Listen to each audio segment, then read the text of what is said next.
Xin chào các bạn, chào mừng các bạn đến với kênh Gina kể chuyện. Hôm nay, trong chủ đề kể chuyện đêm khuya, tôi xin kể cho các bạn nghe về một câu chuyện ngôn tình tên là Ly hôn rồi tôi lại thành con gái của mẹ chồng, tác giả Nghiên Hân Ngôn. Văn án, kết hôn đến năm thứ 10, chồng tôi dắt tay bồ nhí về nhà, ngay trước mặt tôi, hắn ta cầu xin mẹ chồng hãy tác thành cho hai người họ. Mẹ chồng gật đầu, tỏ vẻ đồng ý với việc tôi và chồng tôi sẽ ly hôn. Mẹ chồng nhận tôi làm con gái, sau đó bà nắm lấy tay nhân tình của chồng tôi, nói một cách chân thành, từ nay về sau, mọi chuyện trong nhà giao hết cho con nhé. Tiểu Tam, con sẽ cố gắng à? Mẹ chồng, yên tâm, cũng không khó lắm đâu, mẹ sẽ dạy cho con. Tiểu Tam, con phải làm gì vậy ạ? Mẹ chồng, 5 giờ rời giường để làm bữa sáng, 7 giờ đưa hai đứa nhỏ đi học, 8 giờ bắt đầu quét dọn nhà cửa, 10 giờ đi chợ chuẩn bị bữa trưa, trong thời gian nghỉ trưa thì tranh thủ giặt giũ quần áo, 2 giờ chiều chuẩn bị trà chiều. Chương 1, Tiểu Tam đụng phải mẹ chồng. Tôi và Lâm Tự chỉ vừa mới đến cục dân chính để làm thủ tục ly hôn, vậy mà Kiều từ từ đã nóng lòng không chờ được mà đem hết đồ đạc dọn vào biệt thự nhà họ Lâm. Mượn lời hay ý đẹp là bởi vì mẹ chồng đã đồng ý. Dù sao căn nhà này cũng là mẹ chồng tôi đứng tên. Kiều từ từ chuyển hành lý vào phòng ngủ chính, rồi quay sang khiêu khích tôi. Hai người cũng đã ký giấy ly hôn, không lẽ cô còn định bám lấy A Tự đòi ngủ chung nữa à? Anh ấy nói chỉ cần nhìn mặt cô thôi là đã thấy buồn nôn rồi. Khi tôi đang do dự không biết phải dọn đồ của mình đi đâu thì mẹ chồng bước đến. Bà nghiêm giọng nói với tôi rằng, Thập Nguyệt, con chuyển đồ lên gian phòng khách trên tầng 2 đi. Kiều từ từ cứ tưởng mẹ chồng đang đứng về phía cô ta.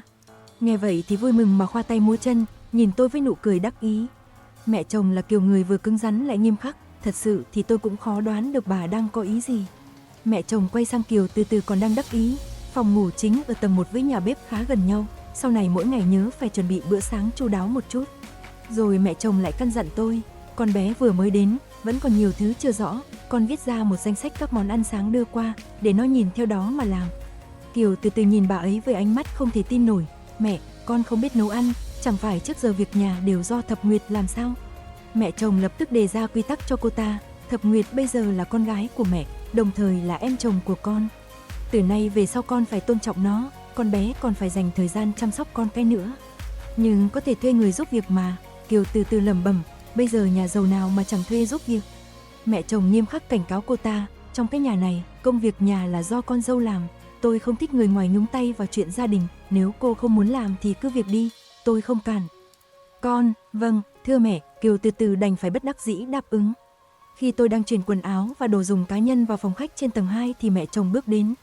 Bà đưa cho tôi một tờ giấy đăng ký học kế toán và nói, nếu không thành thạo một nghề thì rất khó kiếm việc. Bây giờ con phải bắt đầu mọi thứ lại từ đầu, phải chú tâm hơn đấy. Nhìn vào tấm phiếu báo danh và số tiền học phí mà mẹ chồng đưa, tôi bỗng chốc nghẹn ngào, tầm mắt nhòe đi. Tôi vẫn luôn nghĩ rằng việc bà nói sẽ coi tôi như con gái chỉ là để dỗ dành tôi nhanh chóng ly hôn với Lâm Tự. Mẹ chồng vỗ vai tôi, mạnh mẽ lên, mất chồng chứ đâu phải là mất mạng. Sau này sống có tốt hay không là dựa vào chính con, không ai có thể giúp con được đâu. Lúc này tôi mới chợt hiểu, tình cảnh bây giờ của tôi cũng giống như mẹ chồng tôi ngày xưa. Bà dựa khả năng của mình, không chỉ một tay nuôi lớn Lâm Tự mà còn gây dựng được sự nghiệp của mình. Mẹ chồng đóng cửa đi ra ngoài, nước mắt tôi cũng không kìm được mà trào ra như đê vỡ. Trên đường từ cục dân chính trở về, lòng tôi ngập tràn sự mơ hồ và mê mang về tương lai. Gia đình tôi vốn trọng nam khinh nữ, em trai đã lấy vợ, nếu tôi dẫn theo hai đứa con quay về thì cũng chỉ nhận lấy sự ghét bỏ. Tôi đã dành toàn bộ thời gian để ở nhà chăm sóc con cái trong suốt 10 năm nay, đánh mất cơ hội cạnh tranh trong công việc. Mặc dù bản thân tôi có thể chịu được cực khổ, nhưng tôi không thể để hai đứa con phải chịu khổ cùng tôi. Đối với việc mẹ chồng giúp đỡ tôi hết lòng như vậy thực sự khiến tôi hơi bất ngờ. Mấy năm kết hôn sống chung với nhau, bà ấy luôn giữ thái độ không nóng không lạnh. Tuy chưa bao giờ làm khó tôi, nhưng cũng không hề cho tôi một xíu cảm giác ấm áp nào. Câu nói miệng dao găm tâm đậu hũ đại khái chắc là chỉ những người như mẹ chồng tôi. Tôi thu dọn đồ đạc xong định đi đón mấy đứa nhỏ tan học. Trong phòng khách, mẹ chồng đã ra lệnh cho Kiều từ từ, người đang tỏ vẻ không vui, con mau đi cùng để con biết đường xá, thuận tiện cho việc đưa đón bọn trẻ sau này. Kiều từ từ nhảy dựng lên, cũng đâu phải con của con, dựa vào cái gì mà bắt con đi đón chứ? Mẹ chồng liền đáp, chúng nó là con của Lâm Tự, nếu cô muốn ở bên nó thì phải học cách chấp nhận, còn không chịu được thì bây giờ có thể cút đi. Trên đường tôi đi đón bọn trẻ, Kiều từ từ gọi điện bảo Lâm Tự quay về. Hắn ta trách mắng tôi, Giang Thập Nguyệt, cô có thể giữ lại một chút tự trọng cho mình không? Ly hôn rồi thì mau dắt con của cô rời khỏi nhà tôi đi chứ, cô cứ như thế này sẽ ảnh hưởng đến cuộc sống của tôi đấy. Tên đó vô tình với tôi thì đã đành, nhưng không ngờ đến cả con mình mà anh ta cũng tỏ ra chán ghét không chút ngần ngại như vậy. Mẹ chồng tôi yêu thương hai đứa nhỏ, vì tương lai của chúng, tôi cũng sẽ không rời khỏi nhà họ Lâm. Tôi hít một hơi thật sâu, bình tĩnh trả lời, chúng ta bây giờ là anh em đấy.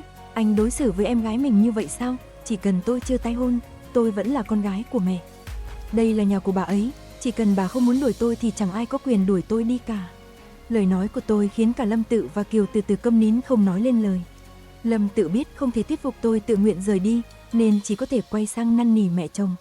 Nhưng mẹ chồng là người tính tình cương quyết nói một không hai, bà ấy nhấn mạnh, con muốn sống với ai thì tùy. Mẹ không quan tâm, nhưng mẹ không thể xa cháu trai cháu gái của mình, con đã không nên người, nhưng còn hai đứa nhỏ có thể kế nghiệp mẹ. Kiều Từ Từ bước lên dỗ dành bà, mẹ, con cũng có thể sinh cháu cho mẹ mà. Mẹ chồng trợn mắt, cô có chắc sinh nổi không mà đã tính sớm thế. Bà cũng không muốn tranh luận vô ích với hai người nên nói luôn, chuyện trong nhà cứ thế mà làm, ai có ý kiến thì dọn đi.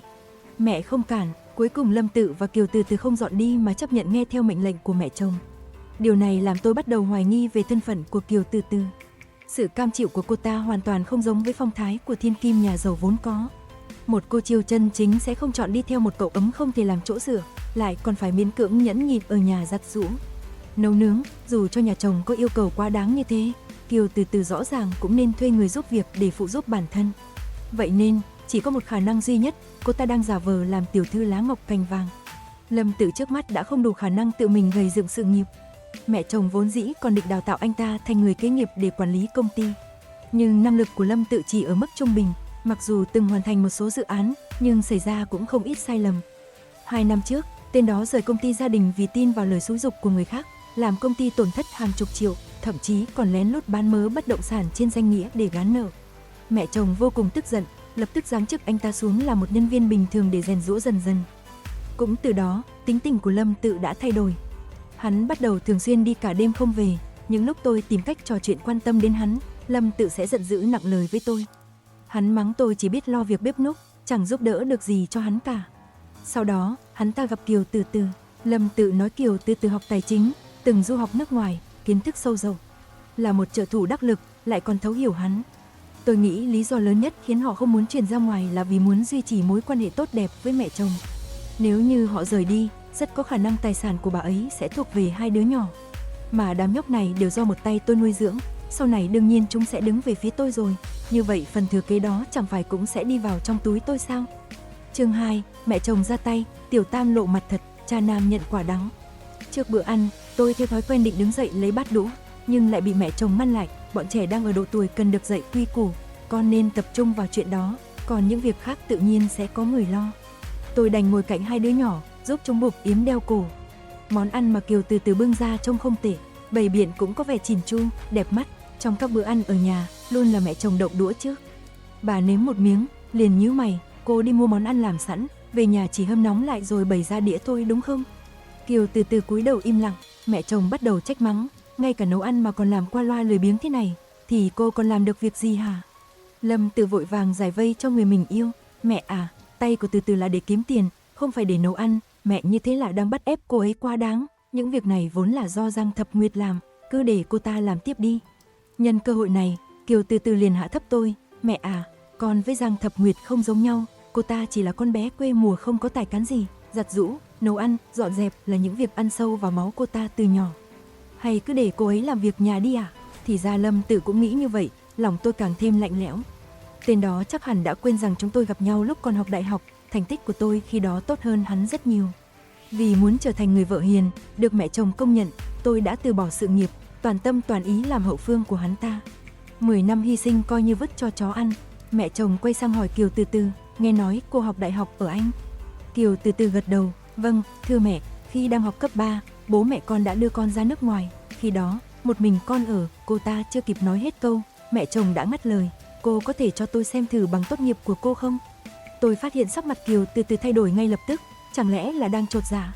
Lâm Tự thấy Kiều Từ Từ bị nhắm đến thì đau lòng, lập tức xen vào, mẹ cũng quá đáng lắm rồi, chuyện học đại học ai mà nói dối được chứ? Mẹ chồng tôi luôn là người truy xét đến cùng trong mọi việc, việc bà hỏi như vậy khiến tôi mơ hồ cảm nhận được, có lẽ bà đã điều tra qua Kiều Từ Từ, và hình như thông tin mà bà nhận được có lẽ khác xa những gì cô ta nói. Trong lần đầu tiên Lâm Tự đưa tôi về ra mắt mẹ chồng và nói muốn kết hôn với tôi, bà đã cho người về quê tôi để điều tra tường tận hoàn cảnh của tôi.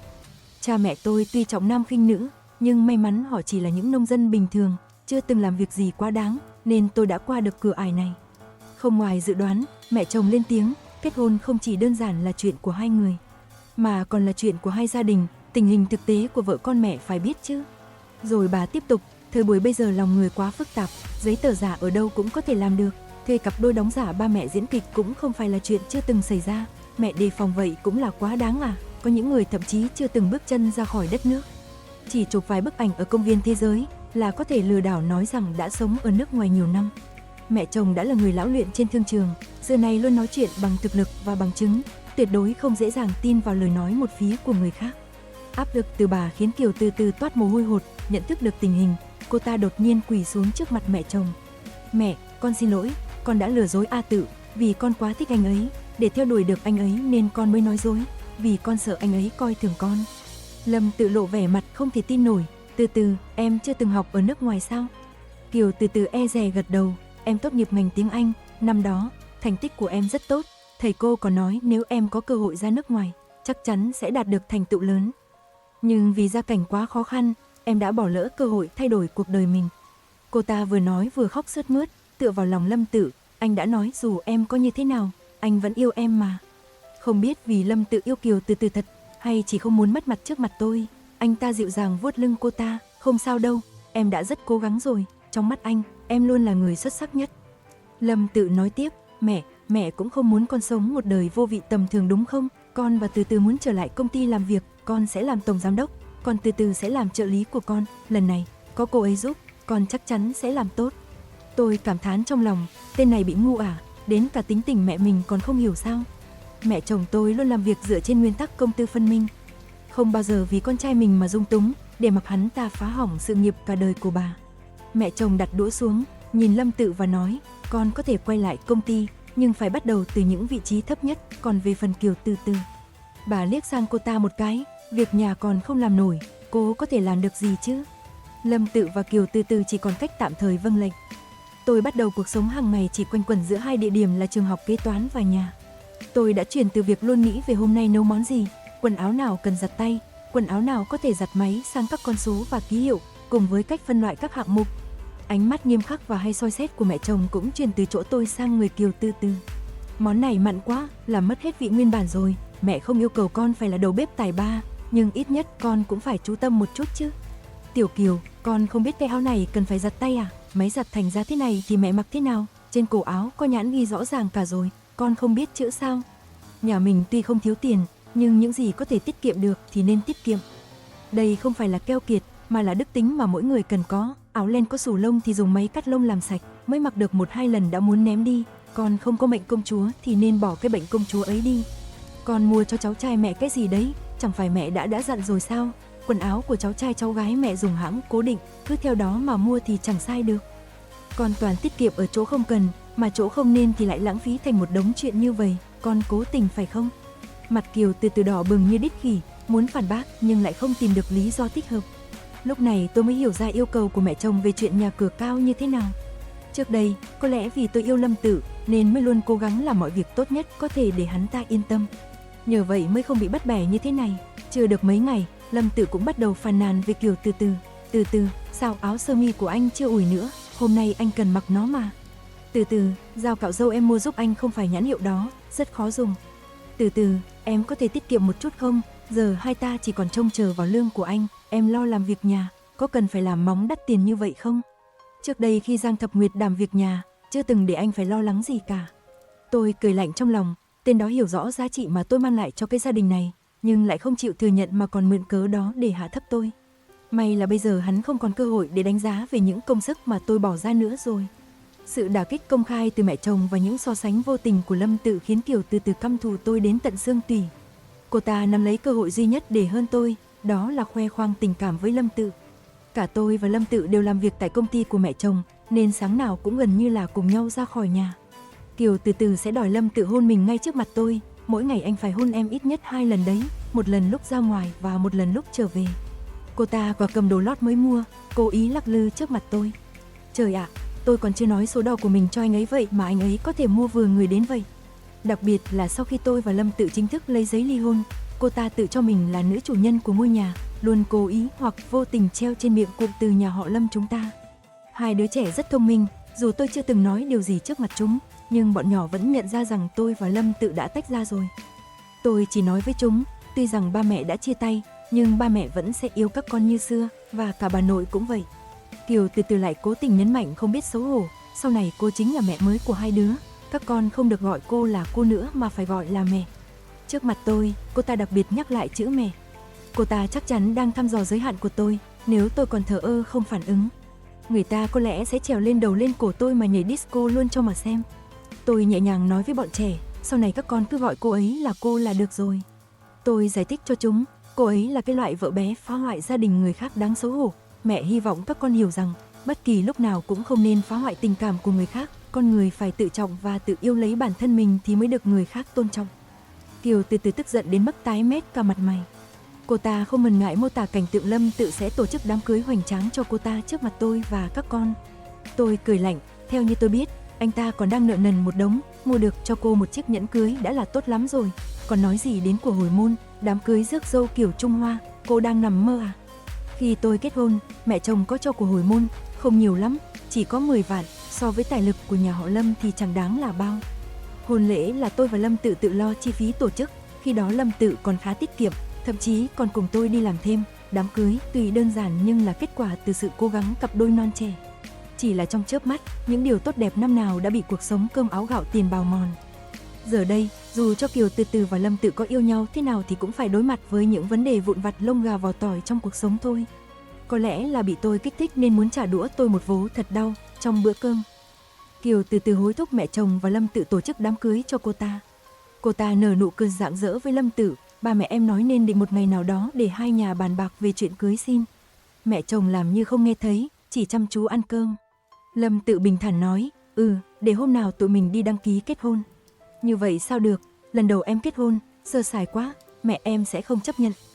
Kiều Từ Từ đặt đũa xuống, nghiêm túc nói, kết hôn thì phải bàn chuyện của hồi môn chứ. Hôm nọ em đi cùng bạn đến một khách sạn mới mở, dùng chỗ đó để tổ chức hôn lễ kiểu Trung Hoa thì không còn gì hợp hơn nữa. Em có một người bạn bán kim cương, anh đi cùng em chọn một chiếc nhẫn đi, đám cưới chỉ có một lần trong đời, phải chọn một chiếc tốt nhất chứ.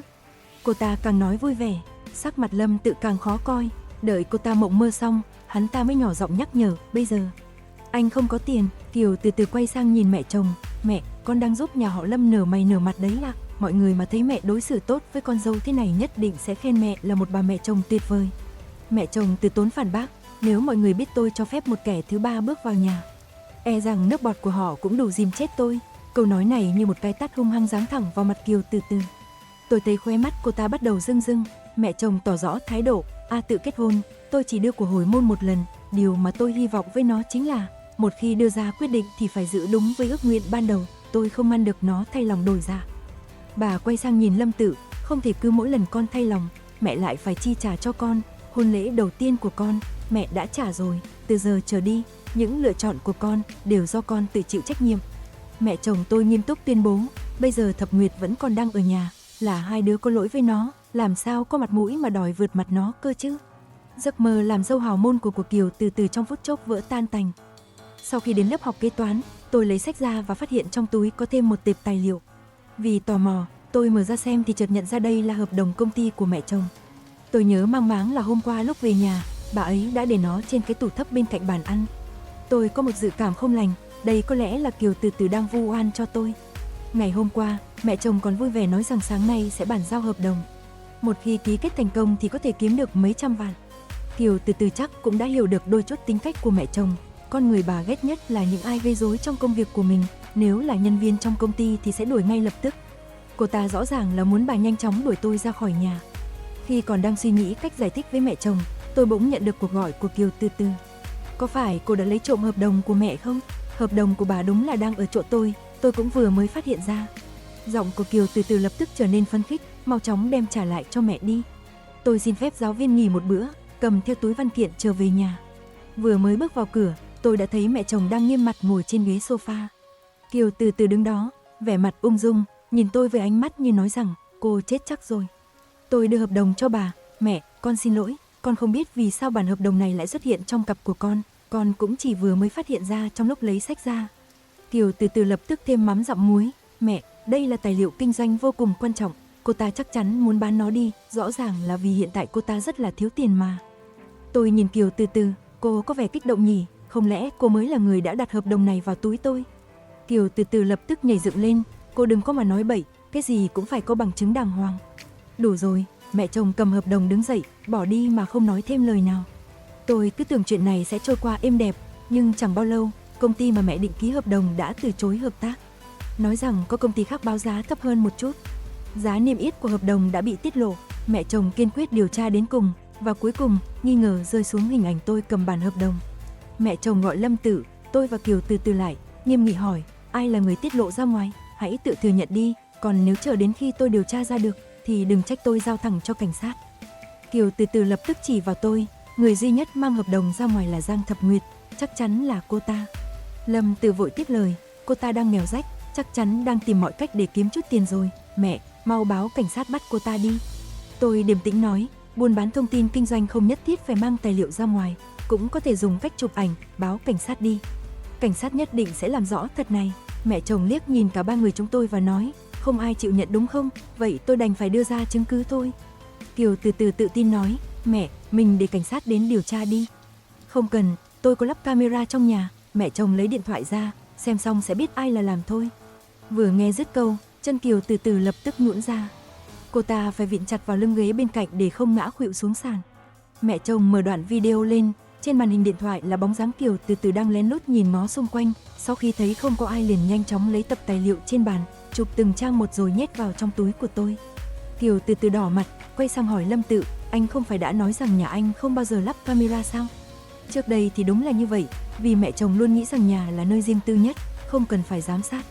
Nhưng lần này, đây chính là cái bẫy mà bà đã chuẩn bị kỹ càng. Trong công việc, mẹ chồng là người rất thận trọng, tài liệu công ty luôn để trong thư phòng. Mà thư phòng của bà thì đến cả người dọn vệ sinh nhà cửa cũng không được bước vào đó. Việc bà tình cờ để quên hợp đồng quan trọng ở phòng ăn, nếu không phải là âm mưu thì cũng chính là cái bẫy. Lúc này tôi chợt hiểu ra, ngày trước mẹ chồng cố tình tỏ thái độ chèn ép Kiều từ từ trước mặt tôi là để kích động cô ta phải tìm cách đuổi tôi ra khỏi nhà. Chỉ có khi đợi mâu thuẫn dồn nén đến mức bùng nổ thì mới có thể vĩnh viễn trừ được tận gốc. Đúng là gừng càng già càng cay. Mẹ chồng gọi điện báo cảnh sát. Kiều từ từ cầu cứu Lâm Tự, A Tự, em không muốn vào tù đâu. Lâm Tự vì người mình yêu mà quay sang hét lớn vào mặt mẹ hắn, mẹ, nếu phải đi tù thì để con đi, con chính là chủ mưu đấy. Hắn ta nghĩ rằng dù mẹ chồng có tàn nhẫn đến cỡ nào cũng sẽ không bỏ rơi đứa con trai duy nhất của mình. Nhưng không ngờ bà không chần chừ gì mà nói thẳng, nếu con đã muốn ngồi tù thay thì cứ việc. Khi cảnh sát đến, mẹ chồng chỉ vào Lâm Tự và nói, là nó. Thấy mẹ mình vì công ty làm đến nhường này, Lâm Tự vội vàng đổi ý, chỉ vào Kiều từ từ, nói với cảnh sát, bắt cô ấy đi, kẻ trộm hợp đồng là cô ta, có cả video làm bằng chứng. Kiều từ từ sững sờ, không thể tưởng tượng được người đàn ông luôn miệng nói yêu cô ta sẽ thốt ra những lời đó. Anh không thể đối xử với em như thế. Anh nói anh yêu em, rõ ràng là anh yêu em mà. Để cứu bản thân mình, Lâm Tự chỉ có thể không ngừng trách móc Kiều từ từ. Tôi bị cô lừa gạt nên mới yêu cô. Cô ở bên tôi chỉ vì muốn trộm thông tin kinh doanh của nhà tôi thôi. Nói đi, cô là gián điệp công ty nào phái tới? Kiều từ từ bị cảnh sát đưa đi, nhìn bóng lưng cô ta thút thít vùng vẫy. Lâm Tự ngồi bệt xuống đất, không nhịn được mà khóc nức nở. Kiều từ từ mang thai, nhờ ơn nó mà cô ta tránh được viễn cảnh ngồi tù, không bị giam giữ. Nhưng cô ta cũng không dám quay về nhà họ Lâm nữa, bởi vì Kiều từ từ biết rõ thủ đoạn của mẹ chồng, nếu cố chấp ở lại có khi đến cái mạng nhỏ cũng không giữ được. Chương 3, hồi sinh từ đổ nát, quyết định mới cho hạnh phúc đời mình. Tôi đã vượt qua kỳ thi đầu tiên ở lớp học kế toán và được mẹ chồng xếp vào vị trí nhân viên ở phòng tài chính của công ty. Nói là nhân viên vậy chứ thực ra cũng chỉ là một công việc chạy vặt. Mẹ chồng từ trước đến nay đều không thiên vị người nhà, bà có thể cho tôi vào công ty đã là một sự ngoại lệ rất lớn rồi. Hiện tại tôi vẫn chưa có đủ khả năng để đảm nhận vị trí kế toán, nên bà muốn tôi vừa học hỏi vừa làm quen, đồng thời tạo quan hệ tốt với những đồng nghiệp khác. Lâm Tử cũng làm trong công ty nhưng không chung bộ phận, có đôi lúc chúng tôi sẽ tình cờ gặp nhau ở phòng trà hay nhà ăn. Mọi người trong công ty không biết việc chúng tôi ly hôn, vẫn coi chúng tôi là một cặp vợ chồng nên thỉnh thoảng lại buông lời trêu ghẹo. Sao hai người không đi ăn cùng nhau, hoặc giám đốc mời trà sữa kìa, có muốn mang cho chồng cô một ly không? Khi tôi còn đang không biết làm sao để phủi sạch mối quan hệ với hắn ta thì Kiều từ từ đã tìm đến công ty. Cô ấy cố tình đẩy cái bụng bầu hơn 1 tháng của mình lên cao và lớn tiếng ở quầy lễ tân rằng cô đến để tìm chồng. Lúc đó mọi người mới biết Lâm Tự và tôi đã ly hôn. Từ sự khoa trương và khiêu khích rõ rệt của Kiều Từ Từ, ai nhìn thấy cũng hiểu ngay ý đồ của cô ta là gì. Chuyện này làm Lâm Tự cảm thấy vô cùng mất mặt, chỉ muốn nhanh chóng chạy lên túm người kéo về nhà. Nhưng Kiều Từ Từ vẫn lớn tiếng như thể tuyên bố chủ quyền. Chồng ơi, em và con trong bụng nhớ anh quá nên mới đến thăm anh đây. Hành động của Kiều Từ Từ không hề ảnh hưởng tiêu cực tới tôi. Ngược lại, mọi người còn đoán rằng tôi có thể sẽ là người mà mẹ đang cẩn thận bồi dưỡng để trở thành người kế nghiệp tương lai. Chuyện mẹ chồng từ bỏ Lâm Tự đã qua rõ như ban ngày, và tuy là con dâu cũ, tôi không những không cần rời khỏi gia đình họ Lâm mà còn được nhận vào công ty. Điều này dường như mang một hàm ý không hề nhỏ. Để tránh chạm mặt Lâm Tự, vào buổi trưa, tôi cầm hộp cơm đi lấy thức ăn ở căng tin rồi mang lên sân thượng trên tầng cao nhất để ăn. Trên đó có sẵn chỗ nghỉ ngơi, tránh được gió thổi và mưa hắt. Đang cắm cúi ăn, tôi ngẩng đầu lên thì phát hiện Lý Nam Sơ đã ngồi cạnh mình không biết từ lúc nào. Anh ấy tự mang cơm theo, bên trong hộp là những cuộn sushi được xếp tinh tế trông rất đẹp mắt. Anh mỉm cười và hỏi tôi, muốn thử một chút không? Tôi làm đấy. Lý Nam Sơ là trợ lý đắc lực của mẹ chồng, và mọi người thường đồn rằng nếu thái tử không nên thân thì anh ấy chính là giám đốc tương lai của công ty. Vì phép lịch sự, tôi gắp một miếng bỏ vào miệng, đúng là ngon thật. Một chàng trai vừa giỏi giang trong công việc vừa có tài trong nấu nướng thực sự rất hiếm. Lý Nam Sơ quan tâm nói, Tổng Giám đốc Lâm đã dặn dò tôi phải chăm sóc cô, nếu cô có cần giúp đỡ gì, cứ nói với tôi. Tôi lịch sự gật đầu, tôi không có ý định nhờ ai giúp đỡ cả, tôi muốn dựa vào bản thân mình từng bước tiến về phía trước. Tôi đã rất may mắn khi trong thời khắc mê mang và khủng hoảng nhất của cuộc đời, được mẹ chồng trao cho một cơ hội để học hỏi. Con đường còn lại, tôi sẽ tự bước đi một cách thật vững chắc từng bước một. Chị Dương ở văn phòng có con bị cảm nặng, chị rất lo lắng vội vã đến bệnh viện chăm con nên nhờ tôi kiểm tra lại số liệu cần dùng vào sáng mai. Hiểu được nỗi lòng của một người mẹ khi con ốm, tôi thoải mái nhận lời. Dữ liệu tài chính lần này liên quan đến ngân sách đầu tư sắp tới, nên tôi phải cẩn thận đến mức căng thẳng đổ mồ hôi. Chẳng mấy chốc đầu óc đã quay cuồng, đang duỗi người thư giãn, tôi chợt thấy Lý Nam Sơ mang một cốc cà phê nóng bước vào. Anh đặt ly cà phê còn bốc hơi nghi ngút xuống trước mặt tôi và nói, tôi tự tay pha đấy, đang thiếu một người nếm thử. Lý Nam Sơ liếc qua màn hình máy tính, rồi nhìn vào tập tài liệu trước mặt tôi, mỉm cười chỉ tay, cách làm này của cô chậm lắm. Anh chỉ cho tôi những điểm mấu chốt, giải thích về các tài liệu liên quan và còn thêm một số phím tắt cần thiết. Nhờ sự chỉ dẫn tận tình đó, công việc của tôi đã hoàn thành nhanh gấp bội. Tôi cười hỏi, có chuyện gì mà anh không biết làm không? Trước đây tôi từng nghe mẹ chồng kể không ít về thành tích xuất sắc của anh, tốt nghiệp từ trường danh tiếng, hiểu biết sâu rộng, không chỉ làm việc hiệu quả mà còn từng dựa vào kỹ thuật hồi sức tim phổi mà cứu sống một khách hàng quan trọng phát bệnh đột ngột, giúp công ty nhận thêm một đơn đặt hàng lớn. Anh ấy còn là một vận động viên xuất sắc, giỏi tennis, bơi lội và bóng rổ. Giờ tôi lại được chứng kiến khả năng nấu nướng khéo léo và thú vui pha cà phê đều vô cùng hoàn hảo. Tôi mở miệng trêu ghẹo, chắc vợ anh cũng là một người hoàn hảo lắm nhỉ? Lý Nam Sơ đính chính, tôi chưa lấy vợ, thời đại học từng có một bạn gái, nhưng sau đó đã chia tay, rồi tôi bận rộn đến bây giờ. Tôi nhận ra trong lúc nói chuyện, ánh mắt anh như có như không cứ tập trung trên người tôi. Tôi vội cúi xuống, nhưng trái tim lại đập loạn nhịp. Anh ta có cảm tình với tôi sao? Tôi không dám tin, dù lớn hơn tôi 2 tuổi, nhưng anh chưa từng kết hôn, trong khi tôi lại là một người đã ly dị mang theo 2 đứa con thuộc kiểu phụ nữ không được chào đón trong các cuộc hôn nhân lần 2. Một người đàn ông hoàn hảo như anh, có nhắm mắt chọn đại cũng sẽ chẳng thể nào mà chọn chúng tôi. May thay, Lý Nam Sơ không nán lại lâu, chỉ động viên tôi vài câu rồi quay về văn phòng. Tôi về đến nhà lúc 12 giờ đêm, vừa mở cửa ra đã thấy Lâm Tự ngồi ở ghế sofa trong phòng khách, trừng mắt nhìn tôi với vẻ cau có. Cô có biết bây giờ là mấy giờ không? Đã là mẹ rồi mà nửa đêm còn ở ngoài lêu lồng. Kể từ khi Kiều từ từ dọn ra ngoài, Lâm Tự cũng chuyển đi.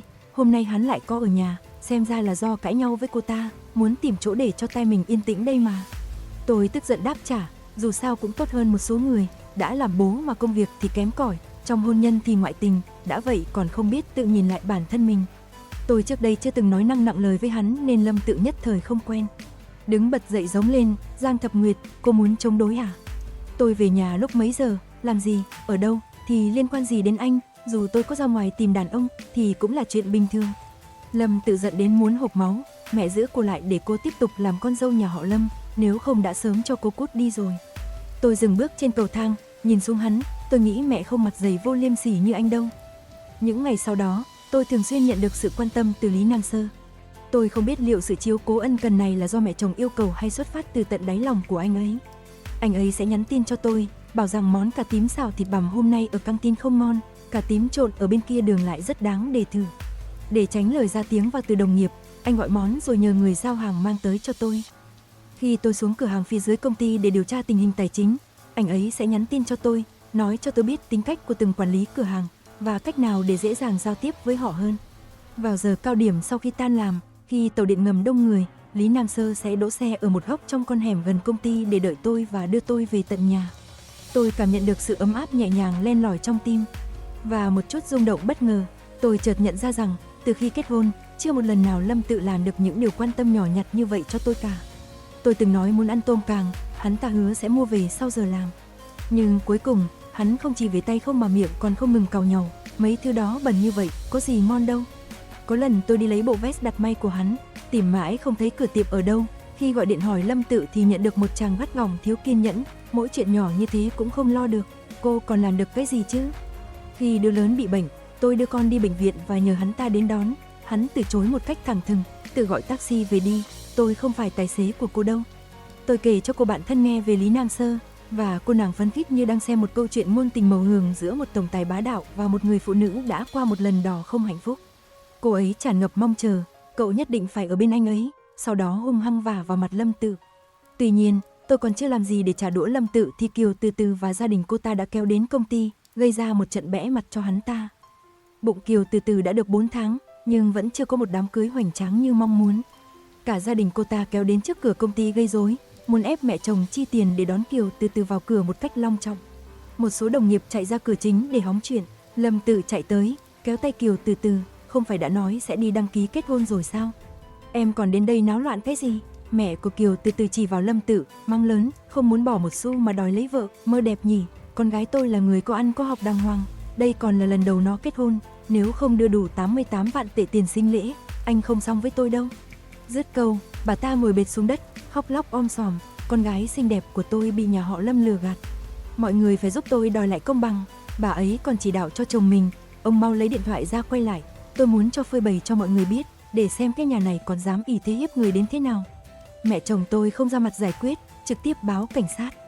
Khi cảnh sát đến, bà để cho thư ký trình bày rõ sự việc. Lâm Tự ngoại tình, Kiều Từ Từ biết rõ bản thân là người thứ ba vẫn cố chen vào, còn dám đến nhà họ Lâm gây sự với chính thất. Chưa kể cô ta còn xem trộm thông tin mật của công ty nhà họ Lâm để bán ra ngoài lấy tiền. Thư ký còn cảnh cáo nhà họ Kiều, nếu các người dám bịa đặt sự thật, kích động dư luận, chúng tôi cũng sẽ dùng đến pháp luật. Cuối cùng, thư ký đặc biệt tuyên bố, tổng giám đốc đã nói, Lâm Tự muốn kết hôn với ai bà ấy sẽ không ngăn cản, nhưng sẽ không chi ra một xu và cũng sẽ không tham dự hôn lễ. Các người có sống tốt hay không thì cũng do các người tự mình lo liệu. Nhà họ Kiều không đòi được miếng lợi lộc nào, trái lại còn bị mất mặt. Trước khi đi không quên hăm dọa Lâm Tự phải đưa 10 vạn phí phá thai, nếu không sẽ đánh gãy chân hắn ta. Lâm Tự trở thành trò cười trong công ty, người sáng suốt đều nhìn ra được hắn đã bị mẹ mình từ bỏ hoàn toàn. Đồng nghiệp càng được dịp thoải mái cười nhạo không kiêng nể gì. Chưa đầy 2 ngày, Lâm Tự chuyển về nhà sống. Hắn ta nói rằng đã chia tay hoàn toàn với Kiều Từ Từ, đồng thời chuyện đứa bé cũng đã giải quyết xong. Với thân phận của hắn, muốn mượn 10 vạn tệ không phải là chuyện khó. Có lẽ tên đó cũng nhận ra được bố mẹ Kiều Từ Từ không dễ đối phó, nếu không thỏa mãn được yêu cầu của họ, cuộc sống sau này chắc chắn sẽ hỗn loạn gà bay chó sủa. Ngày nào cũng sẽ bị cặp phụ huynh thiếu văn hóa đó giày vò. Ngày hôm sau, Lâm Tự bất ngờ dậy sớm, làm sandwich cho 2 đứa trẻ, cùng ăn sáng với bọn chúng rồi hỏi tôi có muốn đưa đám nhóc đến trường cùng hắn không. Tôi từ chối dứt khoát, hôm nay anh đưa bọn nhỏ đi học đi, tôi cần đến công ty sớm. Hắn giữ chặt cánh tay tôi đang cho cô một bậc thang để đi xuống đấy. Cô còn muốn gì nữa? Trước mặt con, tôi không muốn xảy ra xung đột, nên đẩy tay anh ra, bình thản nói, tôi đi công ty trước. Trong giờ ăn trưa, tôi gọi điện cho người bạn thân của mình, tớ muốn rời khỏi nhà họ Lâm. Còn tiếp tục ở lại, sẽ không tránh khỏi việc bị Lâm Tự quấy rối. Tôi càng sợ mẹ chồng sẽ mặc nhiên coi chúng tôi như một gia đình. Cô nàng hỏi, vậy cậu có hỏi ý kiến của Lý Nam Sơ chưa, nếu cậu chuyển ra ngoài? Anh ấy có ở bên cậu không? Tớ chưa hỏi, và cũng không định hỏi anh ấy. Tôi cảm thấy mối quan giữa mình và Lý Nam Sơ rất kỳ lạ, vô cùng khó hiểu. Nhìn như là săn sóc rất chu đáo, tràn đầy yêu thương, nhưng lại không có lấy một lời tỏ tình cụ thể.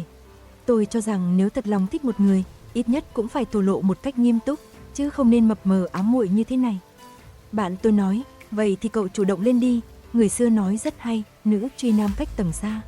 Câu đầy đủ là nam truy nữ cách tầng sơn, nữ truy nam cách tầng xa, nam theo đuổi nữ khó khăn như vượt núi lớn, còn nữ theo đuổi nam dễ dàng như cách làn vải mỏng, chỉ cần chọc thủng là xong. Vừa vặn gần đến sinh nhật của tôi chủ động mời Lý Nam Sơ đi ăn để cảm ơn sự chăm sóc của anh ấy mấy ngày nay. Sau khi tan làm, tôi vừa ngồi lên xe thì Lâm Tự đã xuất hiện, chặn trước xe. Giang Nguyệt, cô dám to gan ra ngoài vụng trộm. Tôi mỉa mai, anh đúng là không biết xấu hổ, tưởng mình là món ngon chắc, loại rác rưởi như anh, cũng chỉ có ruồi muỗi mới thích quẩn quanh thôi. Lâm Tự không chịu thua cãi lại, mẹ tôi sẽ không đồng ý để cô ở bên anh ta, trừ khi cả hai đều tay trắng rời đi. Lý Nam Sơ, anh chẳng qua chỉ là con chó mà mẹ tôi nuôi mà thôi, còn cô, Giang Thập Nguyệt, với trình độ của cô, ngoài công ty nhà tôi ra, ai còn muốn cô nữa, không chịu ngoan ngoãn biết điều, cô học cái thói vênh váo này từ đâu ra hả? Dù sao Lâm Tự cũng là con trai của bà chủ nên Lý Nam Sơ không tiện phản bác. Chính tôi đã đẩy anh ấy vào tình huống khó xử, vì vậy tôi quay người sang xin lỗi. Xin lỗi, việc này là do tôi không xử lý tốt. Tôi mở cửa xuống xe, kiên quyết như chém đinh chặt sắt đáp lời Lâm Tự. Vậy bây giờ chúng ta cùng đến gặp mẹ và nói rõ ràng với bà. Nếu như điều kiện mẹ cho tôi ở lại công ty là phải quay lại với anh, tôi sẽ lập tức từ chức và phân rõ giới hạn với anh. Trước mặt mẹ chồng, Lâm Tự như một đứa trẻ tủi thân kể lể. Mẹ tốt bụng cho Giang Thập Nguyệt một cơ hội, nhưng cô ta lại không hề biết cảm kích. Nếu cô ta đã nhận sự giúp đỡ từ gia đình chúng ta, thì cô ta phải một lòng chờ đợi con quay lại, cùng nhau tạo dựng cho bọn trẻ một mái ấm hoàn chỉnh. Giờ Giang Thập Nguyệt lại đang vụng trộm với Lý Nam Sơ, tức là muốn vứt bỏ cả gia đình chúng ta đây mà. Tôi cũng bày tỏ quan điểm của mình, nếu lý do mẹ giữ con lại chỉ để chờ Lâm Tự quay đầu thì con đành phải rời đi, con không muốn dùng hạnh phúc nửa đời sau của mình để đánh cược vào một con chó không sửa được tính ăn phân. Lâm Tự không ngờ rằng bản thân hắn trong mắt tôi lại trở nên tồi tệ bạc nhược đến như vậy. Mẹ chồng luôn giữ một phong thái bình thản, bà nhìn tôi, mẹ đã nói sẽ coi con như con gái. Một là vì cháu trai cháu gái, hai là cảm ơn vì những gì con đã làm cho gia đình này. Con chọn thế nào, mẹ không có quyền can thiệp, con có thể tiếp tục làm việc tại công ty hay không, là tự dựa vào khả năng của con sẽ kết hôn với ai, cũng là do con tự quyết định. Về phần anh, mẹ chồng liếc mắt nhìn Lâm Tự, chờ đến khi nào anh làm tròn bổn phận của một người chồng, người con, người cha tốt rồi hãy đòi hỏi người khác. Cuối cùng, mẹ chồng nhắc nhở tôi, Lý Nam Sơ có phải là người tốt hay không, hy vọng con tự mình suy xét kỹ lưỡng hơn, con đã là một bà nội trợ suốt 10 năm, cách nhìn người và sự tình còn quá đơn thuần, cẩn thận một tí vẫn tốt hơn. Tôi đã mời Lý Nam Sơ một bữa tối sinh nhật bù cho lần trước, anh ấy tặng tôi một sợi dây chuyền có mặt hình hoa hồng. Tôi nghiêm túc hỏi anh, chiếc vòng cổ này có ý nghĩa đặc biệt gì không? Anh dịu dàng cười đáp, chỉ đơn giản là cảm thấy cô đeo rất đẹp, nên mua thôi. Lý Nam Sơ hỏi tôi có muốn cùng đi xem phim sau bữa ăn không? Tôi lắc đầu, hôm nay chị họ đặc biệt đến thăm tôi, hẹn lần sau nhé. Anh tỏ vẻ tiếc nuối, đành hẹn lần sau vậy. Ra khỏi nhà hàng, anh ấy tiễn tôi lên taxi, tôi bảo tài xế chạy một đoạn rồi quay lại. Đứng chờ ở chỗ giữ xe của nhà hàng, đợi xe của Lý Nam Sơ ra khỏi bãi đậu xe, tôi liền theo sau anh. Nửa giờ sau, xe của Lý Nam Sơ dừng lại trước cửa một trung tâm thương mại, một cô gái cao ráo, xinh đẹp đang đứng chờ với nhiều túi xách lớn đang cầm trên tay. Anh ta xuống xe, ôm hôn cô gái đó rồi giúp cô ấy đem đồ để vào cốp xe. Cô gái ôm lấy cánh tay Lý Nam Sơ, cười rạng rỡ. Đúng vậy, nếu cẩn thận một chút, có nhiều chuyện sẽ rõ ràng ngay. Tôi nói với tài xế, đi thôi, đưa tôi về nhà. Về đến nhà, con trai tôi cầm bảng điểm chạy đến líu ríu như một chú chim nhỏ vui vẻ. Mẹ ơi, lần này môn tiếng Anh của con tiến bộ rất nhanh, làm bài kiểm tra đạt hạng nhất đó. Tôi xoa đầu con, bé lớn của mẹ thật thông minh, mẹ thưởng cho con cuối tuần này được đi công viên giải trí nhé. Con gái cũng chạy lại ôm chân tôi, tuyệt quá, chúng ta mời bà đi cùng nữa nha mẹ. Toàn Văn Hoàn, trên đây là câu chuyện ngôn tình, ly hôn rồi, tôi lại thành con gái của mẹ chồng, tác giả Nghiên Hân Ngôn, các bạn cảm thấy thế nào? Nếu có ý kiến đóng góp, các bạn vui lòng ghi dưới phần comment để chúng ta cùng nhau bàn luận về câu chuyện. Xin cảm ơn các bạn đã theo dõi, thân ái chào tạm biệt và hẹn gặp lại các bạn trong những câu chuyện tiếp theo.